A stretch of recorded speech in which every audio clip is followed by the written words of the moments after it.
নারী নির্যাতন আজ আমাদের সমাজের নিত্য নৈমিত্তিক চিত্র। একটি সমাজ ব্যবস্থা নামতে নামতে কত নিচে নামলে তাকে আমরা আইয়ামে জাহিলিয়া যুগের সঙ্গে তুলনা করতে পারি। সম্ভবত আমরা আজ সেখানেই এসে দাঁড়িয়েছি। একটা পুরো পরিবার মিলে 8 বছরের শিশু আসিয়াকে কতটা নির্মমভাবে শুনলে গা শিউরে উঠবে। মাগুরায় 8 বছরের শিশু আসিয়া বড় বোনের বাড়িতে বেড়াতে এসে বোনের শ্বশুরের দ্বারা ধর্ষণের শিকার হয়। ঘটনাটি গত 6 মার্চ বৃহস্পতিবার ঘটে। এমনকি এই ঘটনার সঙ্গে জড়িত শিশুটির দুলাভাই নিজেও। সম্প্রতি এমন বোমাই ফাটিয়েছেন মৃত্যুর সঙ্গে পাঞ্জা লড়তে থাকা আসিয়ার বড় বোন। ধর্ষণের এই নেক্কারজনক ঘটনার পর ক্ষোভে ফুঁসছে সামাজিক মাধ্যম ব্যবহারকারীরা। তুমি কে, আমি কে? মানুষের বিবেক কতটা নিচে নামলে 8 বছরের একটা শিশুকে এভাবে অমানুষের মতো নির্মমভাবে করতে পারে, এমন প্রশ্ন নেটিজেনদের। ইতিমধ্যে পুলিশ ও সেনাবাহিনীর যৌথ অভিযানে গ্রেপ্তার করা হয়েছে শিশুটির বোনের শ্বশুর শেখ হিটু শেখ ও স্বামী সজীব হোসেনকে।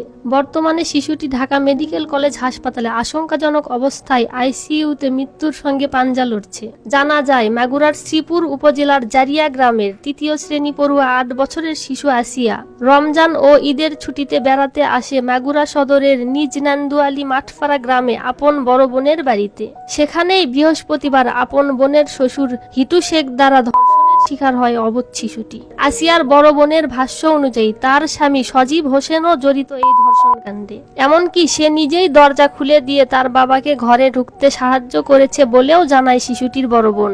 এর আগে একাধিকবার তাকে ধর্ষণের চেষ্টা করেছে শ্বশুর হিটু শেখ, এমনটিও জানান তিনি।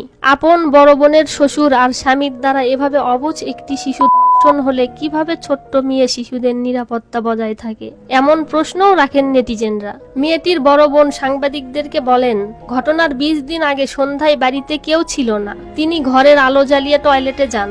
সেখান থেকে ফিরে দেখেন ঘরে আলো বন্ধ।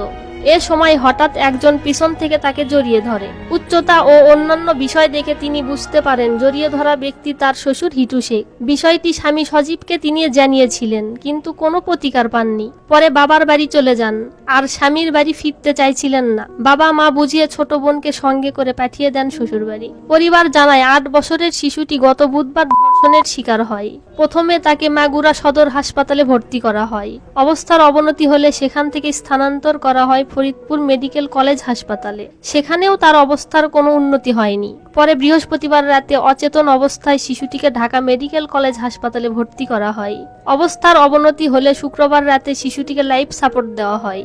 অবস্থার আরও অবনতি হলে শনিবার বিকাল 5টার দিকে শিশুটিকে উন্নত চিকিৎসার জন্য রাজধানীর সম্মিলিত সামরিক হাসপাতালে স্থানান্তর করা হয়। মাগুরার অতিরিক্ত পুলিশ সুপার মিরাজুল ইসলাম গণমাধ্যমকে জানান, শিশুটিকে ধর্ষণের ঘটনায় মা বাদী হয়ে 4 জনের বিরুদ্ধে মামলা করেছেন। মামলার 4 আসামি আগেই হেফাজতে ছিলেন। মামলার পর তাদের গ্রেপ্তার দেখানো হয়েছে। 4 আসামি হলেন শিশুটির ভগ্নিপতি সজীব, সজীবের ভাই রাতুল, তাদের বাবা হিটু মিয়া ও মা জাবেদা বেগম। দর্শক, সর্বশেষ আমাদের একটাই দাবি থাকবে, এই ধর্ষকের সর্বোচ্চ শাস্তি দাবি করা এবং তা যেন প্রকাশ্যে বাস্তবায়ন করা হয়।